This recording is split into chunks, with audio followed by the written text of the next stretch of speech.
What's up? Hi, everybody. What's going on? You guys ready to rock and roll?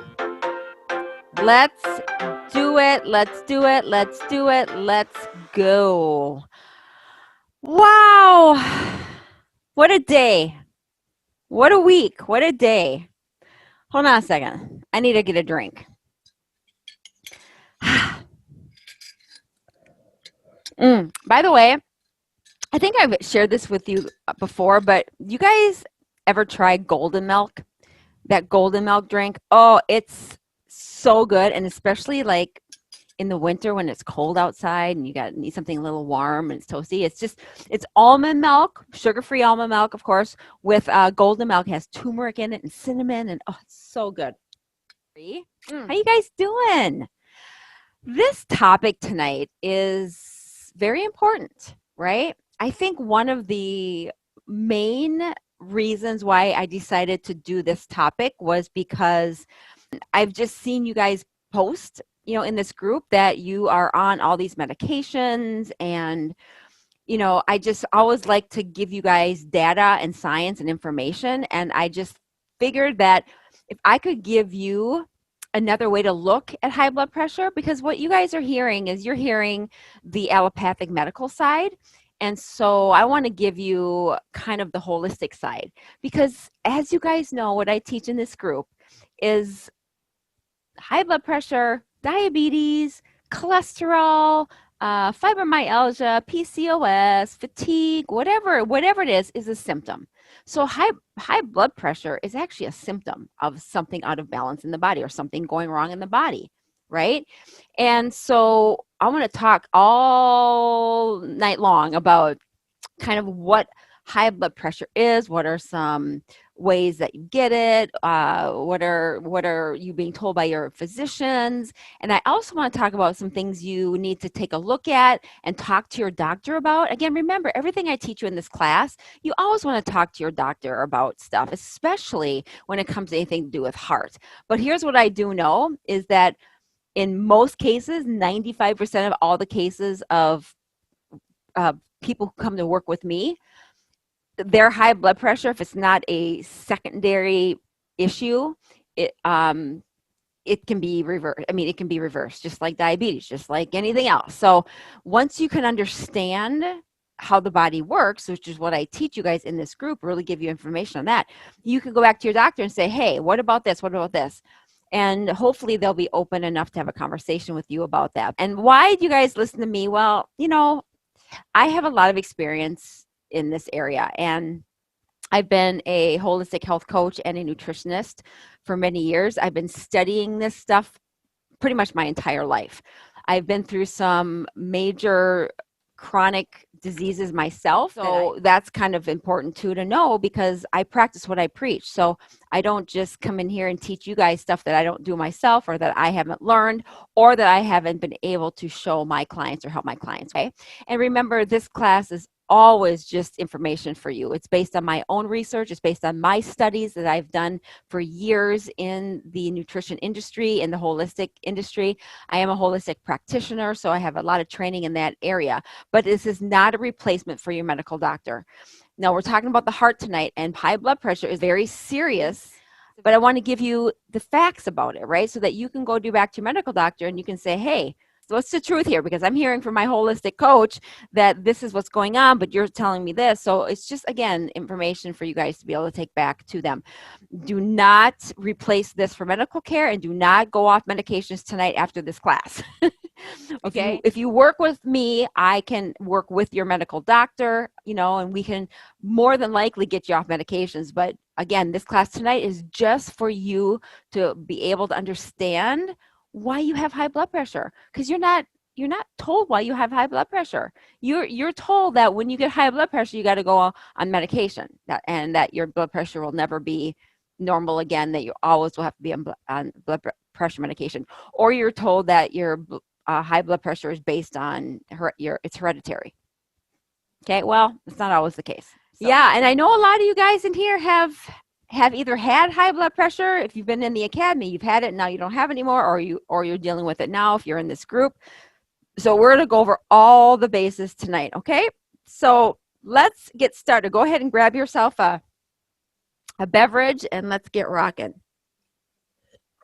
I'm really going to try not to get too scientific, but I think it's important that you guys really do understand kind of some of the physiology in regards to your heart and blood pressure. As I say every class, and I will continue to say this before every class, it's never going to change. You're going to see this graphic at least a cajillion more times, but you guys have to understand that when you have a symptom, and high blood pressure is a symptom, diabetes is a symptom, high blood sugar is a symptom. When you have a symptom, whatever it is, it's always an indication of your body breaking down, and your body breaks down due to imbalances. And it's due to lifestyle things that we've been taught or that we've done that we just don't know to change. And also many things. It can be your hormones, it can be stress related, it can be physically related if you're not getting a lot of exercise. Inflammation in the body is huge. Inflammation will break down so many parts of how your body works. If you're on medications will cause symptoms. Side effects of medications will break down the body. If you're not eating the right things, that's going to cause problems. If you're nutrient deficient, that's also an issue. And then also, if you are overly stressed with your mindset, or you've got kind of some drama going on with your mindset work, that's going to always cause your body to be under a lot of stress. Okay. So it's never just one thing. It's never just one reason why you have high blood pressure. You're going to learn that tonight. It's never just one thing. Just because you have high blood pressure, right, doesn't mean you did one thing wrong. It's a combination of things, and it's months, sometimes years worth of damage that's your body is undergoing, or stress, or any of these things on this page, right? It could be years of stress, years of inactivity. It can be not eating right for a long period of time, and a combination of all of them. It's never just one thing. Okay. So just want you guys to know that. So I want to break down what high blood pressure is. Let's just break it down. Okay. So when you go to your doctor and you get your blood pressure taken, you'll get a reading. It'll be 160 over 90 or 120 over 80. Well, the top number, 120, is a systolic number, and the bottom number is diastolic. And the only reason that's important is because you have to know that the top number is where your heart muscles contract. So it's where you're contracting blood into the heart. It's contracting, okay?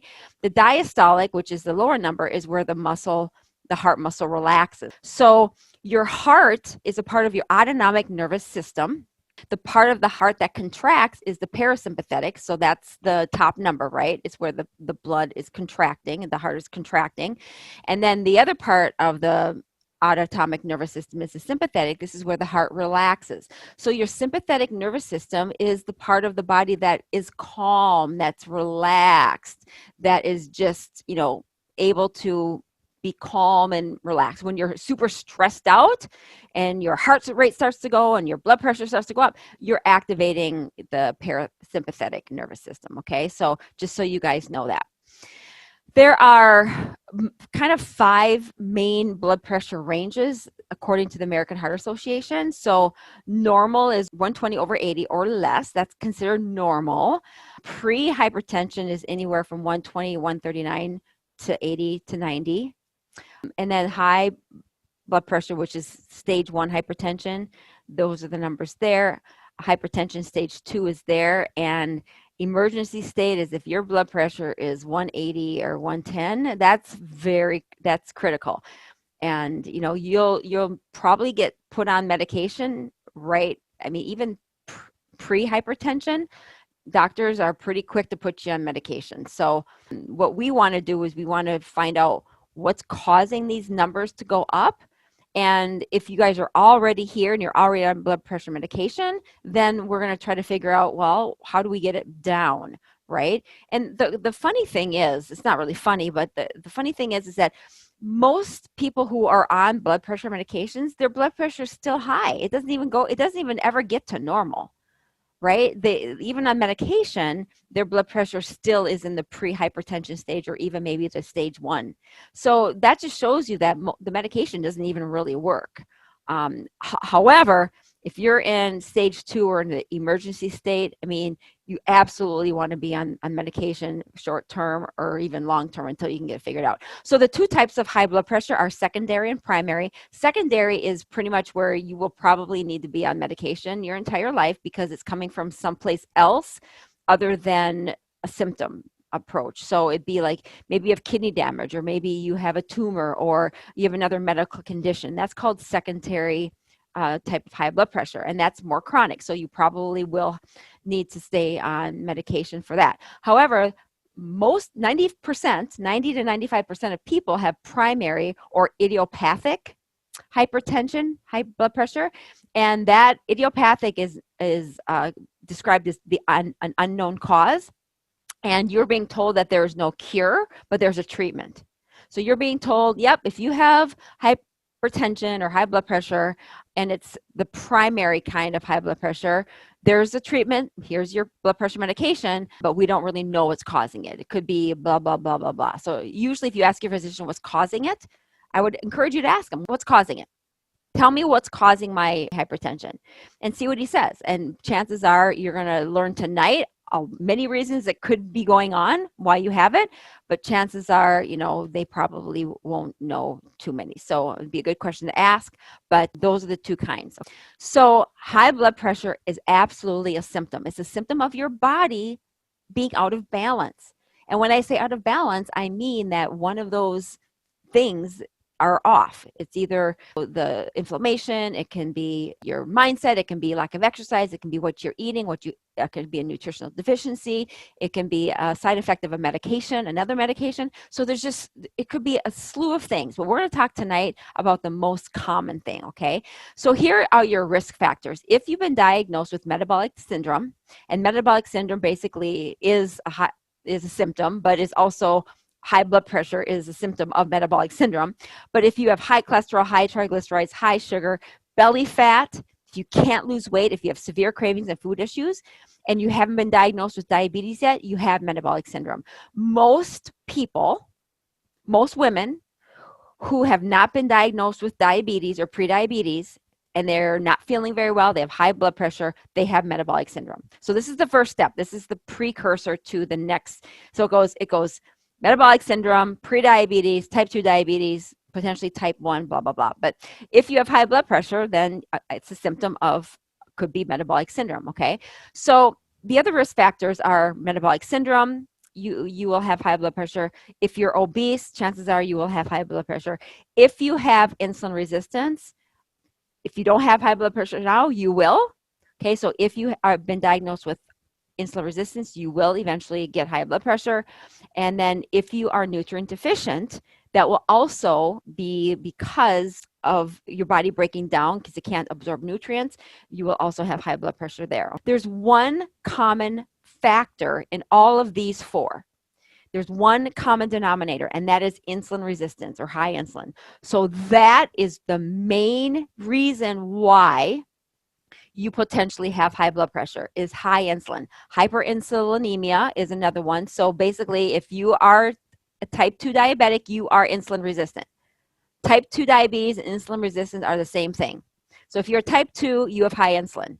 So if you have high insulin, this is what's happening. High insulin in your body is causing your arteries to stiffen.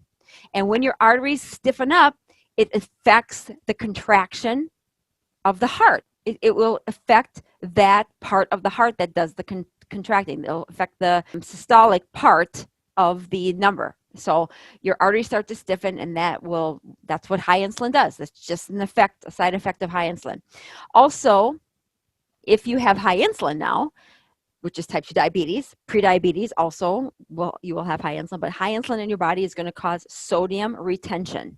And it's also going to cause low potassium. Sodium and potassium work hand in hand. So if you have low sodium, if you have high sodium, you're going to have low potassium, and vice versa. What most doctors will do is they'll tell you to not consume salt, and your body needs sodium. So if you end up not having enough sodium in your body is going to also be low in potassium because they work hand in hand. The body it needs both to work. Okay, they work together. So if you are deficient and if your potassium is low, you will 100% have high blood pressure. It's just a part of it. Your heart can't work properly with a low potassium deficiency. Vasoconstriction is just basically the arteries of the heart narrowing. That will also is caused by high insulin in your body. Also, if you have high insulin, your absorption of minerals and vitamins is being blocked. So again, we're talking just now about if you have high insulin in your body, this is what's happening, and this is why you have high blood pressure. This is one of the reasons why you have high blood pressure. And if you have type 2 or prediabetes, you have high insulin.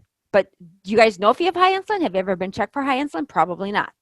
So if you have high insulin, it's going to block absorption and block vitamins and minerals. It's also going to stimulate that sympathetic nervous system, which is the one that's the fight or flight, right? It's the one that makes the heart beat faster. So when a doctor puts you on a diuretic and tells you not to consume salt, he is not up on the latest research because your body needs both. Your body needs salt and potassium. Now, not table salt.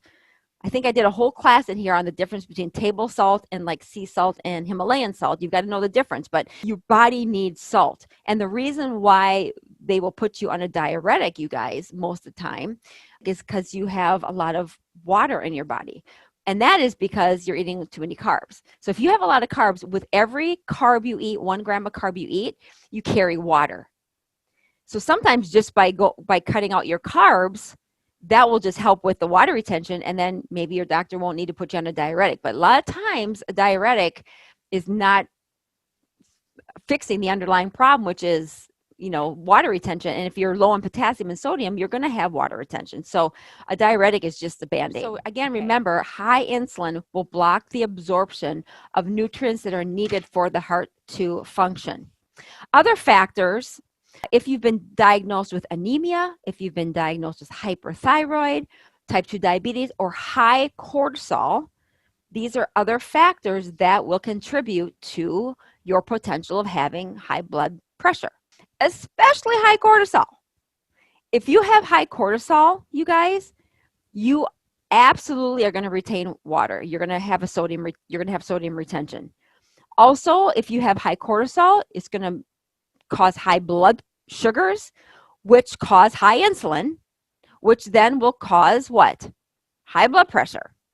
So high cortisol, which is your stress hormone. Cortisol is the hormone that is stress related. It's like your fight or flight hormone. So if you have internal stress in your body, or mental stress, or physical stress like pain, if you've had surgery, there's different kinds of stress. But if your body's under stress, you are going to have some side effects of that stress, which are going to directly affect how your heart works. Pay attention to the high cortisol. When you have high blood pressure, you have deficiencies, 100%. And this is what I want to talk with you guys tonight. Being a holistic nutritionist, I happen to know that when you are deficient in certain things, it causes imbalance in the body. So high blood pressure is a symptom. It's a symptom of many different things, as I'm sharing with you, but some of the key nutritional deficiencies are low potassium. If you have low potassium, your blood pressure is going to be high, because high blood pressure and insulin block absorption of potassium. So if you have high insulin, which we know you probably do if you have type 2 diabetes, you're blocking the absorption of potassium, so you are going to be deficient. Same thing with vitamin D. Vitamin D is directly proven to lower your blood pressure. However, if you're not absorbing vitamin D, because you are on certain medications, or because you have really extremely high insulin, you can take vitamin D till you're blue in the face, but if you're not absorbing it, it's not going to do much, right? So, but vitamin D is 100% proven to lower blood pressure numbers. Low magnesium. If you have a low magnesium number, if you're low in magnesium, you are going to have a higher blood pressure, because magnesium is an electrolyte and it works with potassium. And you actually need magnesium in order to absorb vitamin D, and you need vitamin D and magnesium. You need all of those things in order for everything to work together.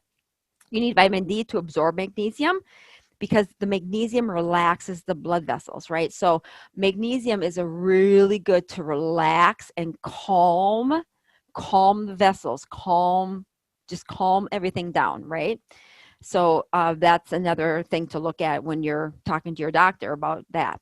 Also, if you have low vitamin K2. Vitamin K2 and vitamin D work together. So vitamin K2 is really important for your arteries because what it does is vitamin K2, it keeps calcium out of the arteries where it shouldn't be, and it pushes it into the bones where it should be. So that's what K2 does. It's different than K1. K1 is to prevent clotting. This is K2.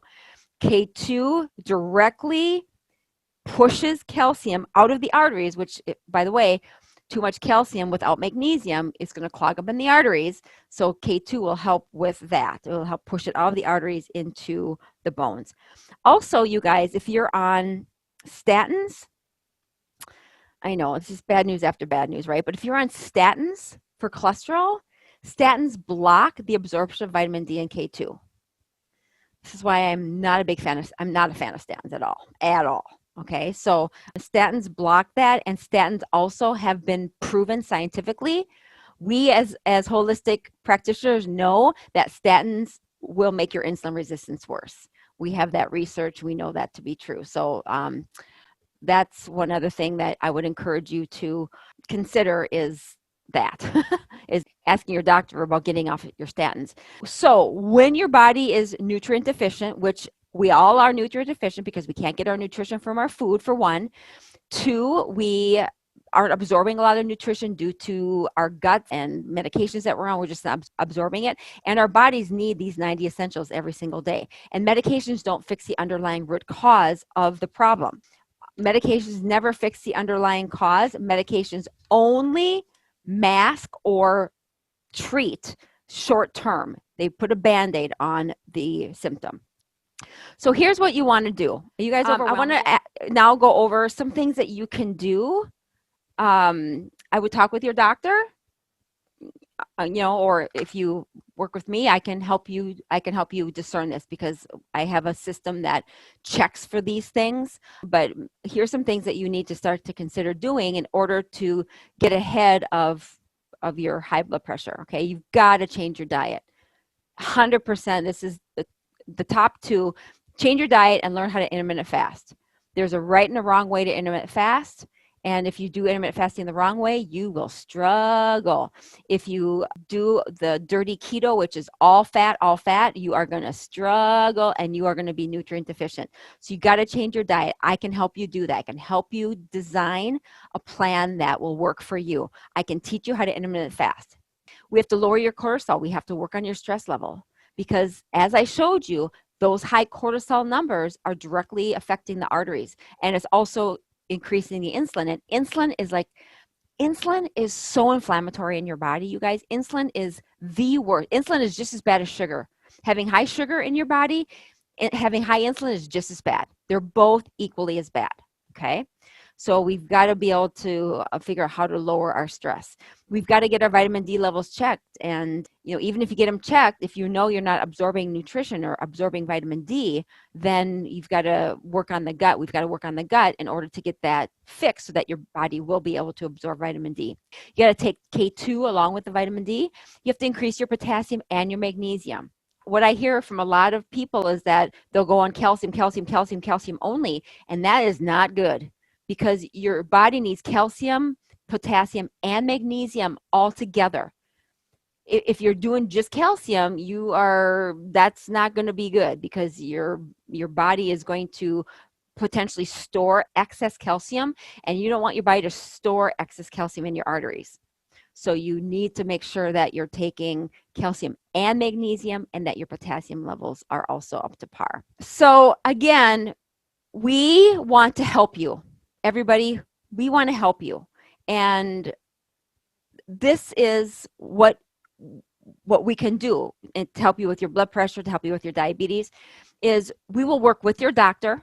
Okay, so you'll go to your doctor, you get diagnosed with high blood pressure, cholesterol, diabetes, whatever it is. And then your doctor will prescribe you the statins, the high blood pressure medication, whatever it is. He'll medicate you, metformin, all these things, right?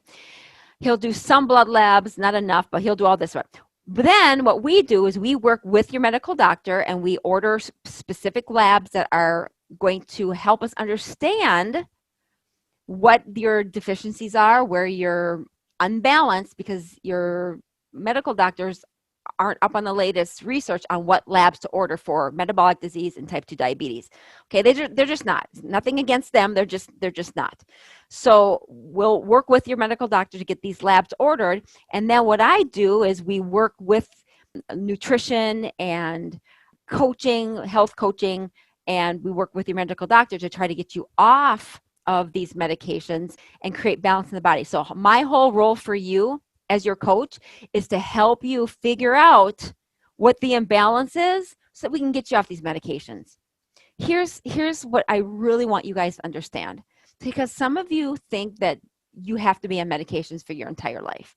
And I'm going to tell you something, depending on where you're at, most people don't need to if they learn what the imbalance is in the body. Some of you don't even know what you don't know, right? You're on these medications and you think you're fine, right? Well, here's the deal. Medications are never, ever going to fix the underlying root cause of what the symptom is. Cholesterol, blood pressure, diabetes, they're never going to fix it. What's going to happen is you're going to be on these medications and it might be a temporary fix, but then the metformin, the insulin, the high blood pressure medication, the cholesterol medication, the statins, the depression medication, all of that, you're going to have to keep increasing them. Keep increasing. And we know for a fact that these medications long term are causing so much imbalance in the body.